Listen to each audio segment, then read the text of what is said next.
사무엘상 1장 9절부터 18절 말씀 마음을 집중하시고 함께 읽어보십니다. 그들이 실로에서 먹고 마신 후에 한나가 일어나니 그때의 제사장 엘리는 여호와의 전 문설주 곁 의자에 앉아 있었더라. 한나가 마음이 괴로워서 여호와께 기도하고 통곡하며 서원하여 이르되 만군의 여호와여, 만일 주의 여종의 고통을 돌보시고 나를 기억하사 주의 여종을 잊지 아니하시고 주의 여종에게 아들을 주시면 내가 그의 평생에 그를 여호와께 드리고 삭도를 그의 머리에 대지 아니하겠나이다. 그가 여호와 앞에 오래 기도하는 동안에 엘리가 그의 입을 주목한즉 한나가 속으로 말하며 입술만 움직이고 음성은 들리지 아니하므로 엘리는 그가 취한 줄로 생각한지라. 엘리가 그에게 이르되 내가 언제까지 취하여 있겠느냐? 포도주를 끊으라 하니 한나가 대답하여 이르되 내 주여, 그렇지 아니하나이다. 나는 마음이 슬픈 여자라. 포도주나 독주를 마신 것이 아니요 여호와 앞에 내 심정을 통한 것뿐이오니 당신의 여종을 악한 여자로 여기지 마옵소서. 내가 지금까지 말한 것은 나의 원통함과 격분됨이 많기 때문이니이다 하는지라. 엘리가 대답하여 이르되 평안히 가라. 이스라엘의 하나님이 네가 기도하여 구한 것을 허락하시기를 원하노라 하니 이르되 당신의 여종이 당신께 은혜 입기를 원하나이다 하고 가서 먹고 얼굴에 다시는 근심빛이 없더라. 아멘. 우리가 사는 인생을 여러 가지로 정의할 수 있습니다. 그 중에 하나가 인생은 관계다라고 하는 것이에요. 인생은 태어나면서부터 관계를 맺잖아요. 가정이라고 하는 관계 속에서, 그리고 사회생활하면서도 많은 관계를 맺으면서 살 수밖에 없습니다. 그렇다면 그 관계 속에는 하나님이 관계를 맺게 해주시는 경우도 있고 또 내가 관계를 맺는 경우도 있어요. 그런데 그 관계 속에는 좋은 관계도 있고 안 좋은 관계도 있습니다. 그래서 좋은 관계가 복이 되기도 하고 안 좋은 관계가 내게는 저주가 되기도 하는 것이에요. 이걸 일컬어서 우리는 흔히 만남의 소중함이라고 말하기도 하죠. 그런데 오늘 이 읽은 말씀 속에도 보면은 여기에 한나라고 하는 여인, 어제도 함께 말씀 나눴지만은 그 집안에 보면은 남편 엘가나가 이 한나를 얼마나 사랑하는지 우리 어제 읽은 8절에도 보면은 내가 그대에게 10 아들보다 낫지 아니하냐. 한나는 아이를 낳지 못하고 특별히 그래서 이제 그 집의 둘째 아내 분인나가, 그는 아이들이 많은데 그래서 이 분인나가 이 한나를 늘 염장을 지른다고 그랬어요. 여러분, 염장이라는 뜻이 뭔지 알죠? 염은 소금이고 장은 간장이에요. 그 젓가락이라고도 표현하기도 하고. 그럼 염장을 지른다 그러면 우리 몸에 상처가 났을 때 소금이 닿거나 거기 간장이 부어지면 얼마나 살이 쓰리겠어요. 그렇처럼 우리의 마음에 마치 이렇게 염장을 질러서 우리의 마음이 고통스럽게 만드는 거예요.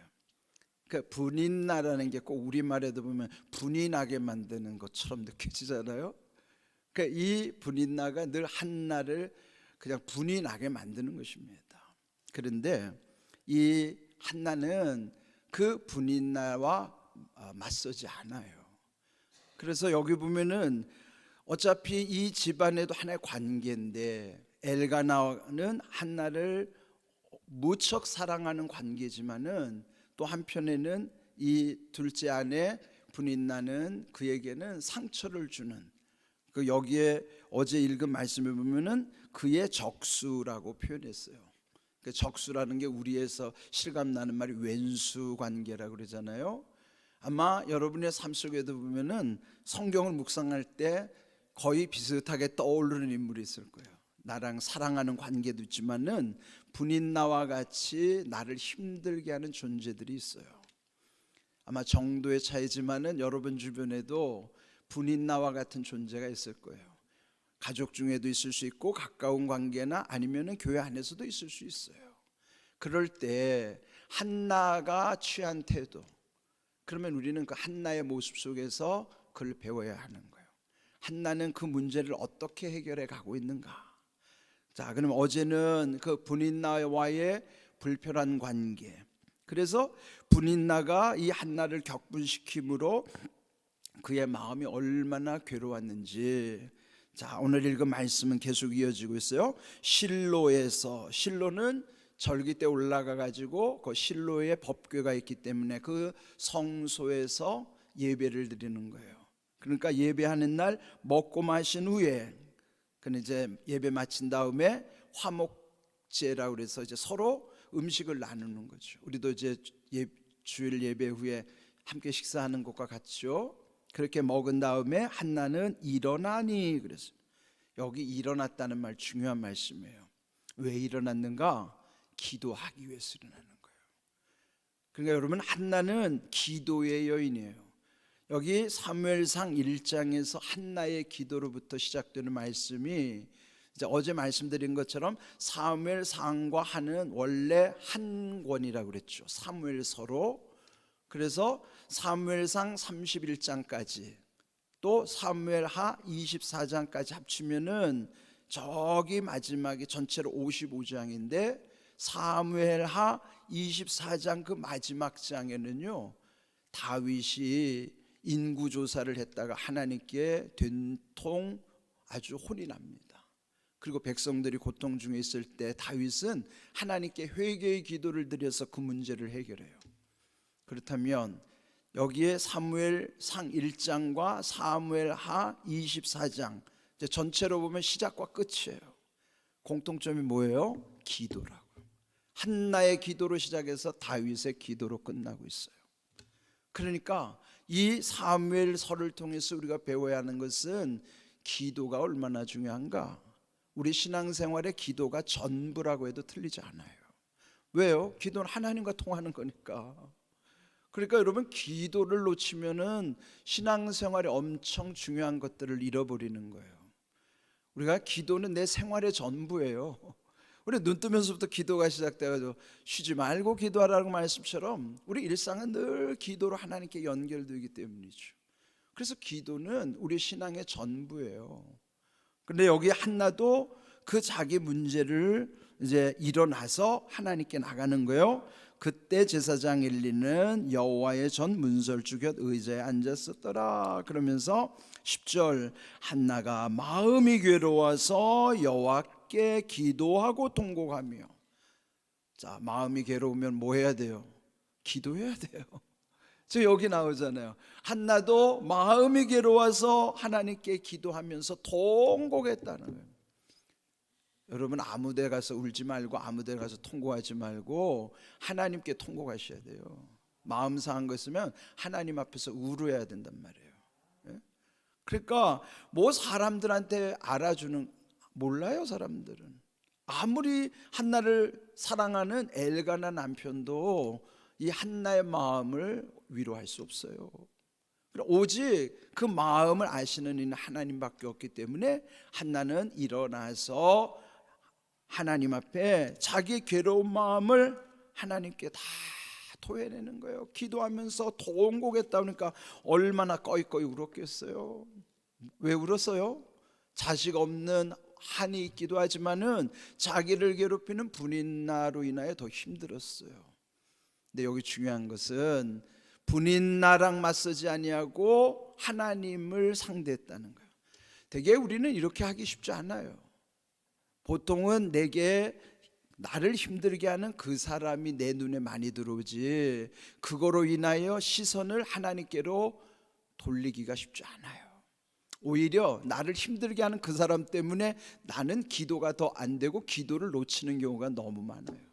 근데 한나는 그렇게 안 했다고요. 한나는 괴롭히는 분인나에게 집착한 것이 아니라 하나님께 집중한 거예요. 그러니까 여러분, 아무리 나를 힘들게 하는 사람들도 그 사람하고 맞서 싸우면 지는 거예요. 그러면 거기에 집착하는 순간에 나는 모든 것이 다 흐트러질 수밖에 없어요. 어떻게 해야 될까요? 나의 집착을 내려놓으려면은 하나님께 집중해야 돼요. 집착과 집중은 달라요. 집착은 집착하는 것밖에 안 보이기 때문에 그 외에 소중한 모든 것은 안 보이는 거예요. 집착하는 것만 보이면 소중한 모든 것이 안 보인다니까요. 그런데 집중하게 되면은, 하나님께 집중하게 되면은, 하나님께 집중함으로써 하나님을 통해서 모든 것이 다 보인다고. 집착과 집중은 달라요. 그래서 여러분, 아무리 힘들어도 그 사람 때문에 내가 흔들리면 안 된단 말이에요. 여러분이 문제가 있을 때마다 시선을 돌려야 돼요. 어디로 시선을 옮겨야 될까요? 하나님께로 향해야 돼요. 분인 나에게 시선을 뒀더라면 한나는 견딜 수 없었을 거예요. 그는 분인 나에게 시선을 두게 한 것이고, 거기 둔 것이 아니고 거기 집중한 것이 아니라 그의 시선은 오직 하나님께 집중했기 때문에 그의 모든 문제가 이제 풀리기 시작하는 거예요. 그러면서 11절 이제 서원 기도를 드리는 겁니다. 만군의 여호와여. 만군이라는 거면 전능하신 하나님의 뜻이에요. 전능이 뭐예요? 모든 거 다 하실 수 있는 게 전능이지. 지금 이 한나가 불임 상태지만은 그 문제를 해결해 주실 수 있는 분도 전능하신 하나님만이 하실 수 있기 때문에 만군의 여호와를 찾은 거예요. 우리도 만군의 여호와를 찾아야지. 문제에 집착한다고 해서 풀리지 않아요. 그래서 여기 지금 하나님께 서원하면서 만일 주의 여종의 고통을 돌보시고 나를 기억하사 주의 여종을 잊지 아니하시고 주의 여종에게 아들을 주시면 내가 그의 평생에 그를 여호와께 드리고 삭도를 그의 머리에 대지 아니하겠나이다. 그 아들 주시면은 내가 하나님에서 드리겠다는 거예요. 삭도를 머리에 대지 않겠다고 하는 것은 하나님의 사람으로 그를 일컬어서 나실인이라고 그러죠. 나실인은 태중에서부터도 여기 지금 이 사무엘을 나실인으로 서원하면서 머리에 삭도, 그러니까 머리를 안 깎는 거죠. 그 다음에 포도주나 독주도 금하는 것이고 죽음이나 이런 부정한 것에 가까이 하지 않는 게 나실인의 규례예요. 왜 그럴까요? 그는 구별된 자이기 때문에. 그렇게 아주 성결하게 그 아들을 키우겠다고 그랬습니다. 12절 여호와 앞에 오래 기도하는 동안, 그러니까 여러분 이 기도가 깊어지면은 기도가 오래 길어질 수밖에 없어요. 오래 기도하려면 기도가 깊어지면 그냥 오래 기도하게 돼요. 여러분 오래 기도하고 싶으면요 기도가 깊어지셔야 돼요. 깊어진다는 건 하나님께 집중한다는 거예요. 이렇게 오래 기도하는데 13절 속으로 말하면서 입술만 실룩실룩 하는 거예요. 소리는 안 나고 입술만 실룩실룩 하는 거예요. 그런데 그때 이 엘리 제사장이 그걸 지켜보고 있는 것이죠. 그러니까 보통은 입이 실룩거리면 소리가 나야 되는데 소리 안 나고 입만 실룩실룩 하니까 이 엘리 제사장이 자기 생각으로 착각한 겁니다. 자, 여기 엘리는 그가 어떻게 취한 줄로 생각한지라 술 먹고 와가지고 지금 기도하니까 소리가 안 들리고 입만 그냥 실룩실룩 하는 것 같아요. 그래서 그 한나에게 말하기를 언제까지 취하였겠느냐 포도주를 끊으라. 그러면은 지금 한나는 얼마나 억울해요. 여러분 보통 사람이 오해하는 것도 견디기 어려운데 주의 종이 오해하는 거는 이건 진짜 견딜 수 없어요. 여러분이 그렇잖아요. 여러분 주변에 성도들끼리 오해하는 거는 어느 정도 견딘다 하는데 담임 목사가 오해한다면 못 견딜걸요. 그런 거예요. 그래서 저도 이런 오해하지 않으려고 얼마나 저도 신중한지 몰라요. 그래서 누가 뭐라고 해도 일단은 안 믿습니다. 내가 확인하기까지는 나는 안 믿어요. 누가 무슨 말을 하고 뭔 소리를 해도 확인하기까지는 저는 안 믿습니다. 왜요? 오해할까 봐 그래요. 죄종도 오해할 수 있어요. 엘리도 지금 자기 생각으로 착각해서 오해한 거죠. 그런데 이 한나도 그 말에 속이 상했을 텐데도 그는 있는 그대로를 표현하는 겁니다. 15절 나는 마음이 슬픈 여자라 포도주와 독주를 마신 것이 아니요 여호와 앞에서 내 심정을 통한 것뿐입니다. 기도가 뭐예요? 내 심정을 하나님께 통하는 게 기도예요. 하나님이 아시면 되니까. 그러니까 기도가 얼마나 중요합니까? 하나님이 아시면 되는 거예요. 사람들은 오해할 수 있어요.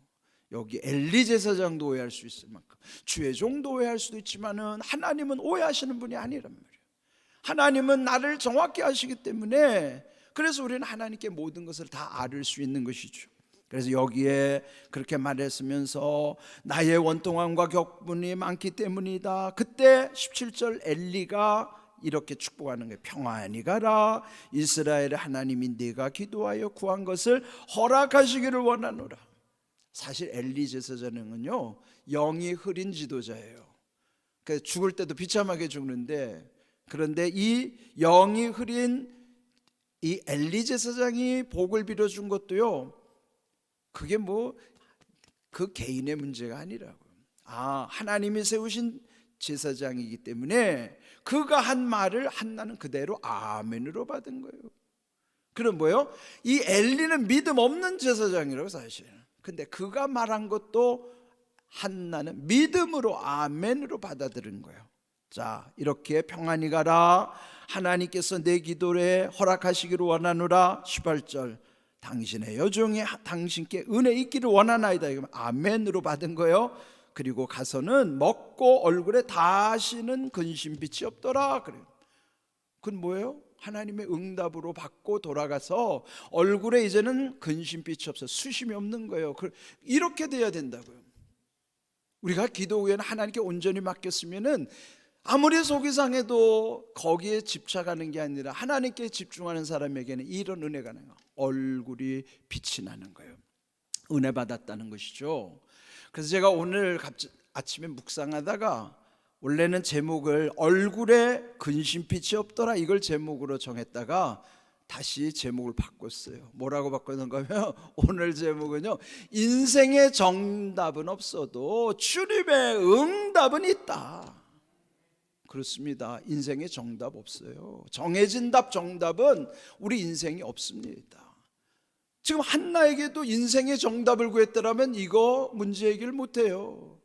그런데 그는 모든 것을 아신 하나님, 만군의 여호와 전능하신 하나님 앞에 자기 심정을 토했기 때문에, 그리고 믿음 없는 엘리 제사장이 복을 빌어줬어도 그걸 자기 믿음으로 아멘하면서 하나님이 나에게 이렇게 응답을 주셨구나, 그러면서 그 얼굴빛이 다 빛난 것처럼 그게 응답이에요. 그러니까 여러분, 인생의 정답을 찾으려고 방황하지 마세요. 인생의 정답 없어요. 어떻게 해야 될까요? 주님께서 주시는 응답을 구하셔야 돼요. 성경 속에는 응답이 있어요. 우리가 응답을 못 찾아서 그렇고 믿음으로 붙잡지 못해서 그렇지, 주님께 주시는 응답이 그게 최고의 답이란 말이야. 답 중의 답은 정답이 없어요. 답 중의 최고의 답은 주님이 주시는 응답인 줄로 믿습니다. 이럴 때는 크게 아멘하는 거예요. 그래서 오늘 이 말씀 한번 따라해봅시다. 인생의 정답은 없어도 주님의 응답은 있다.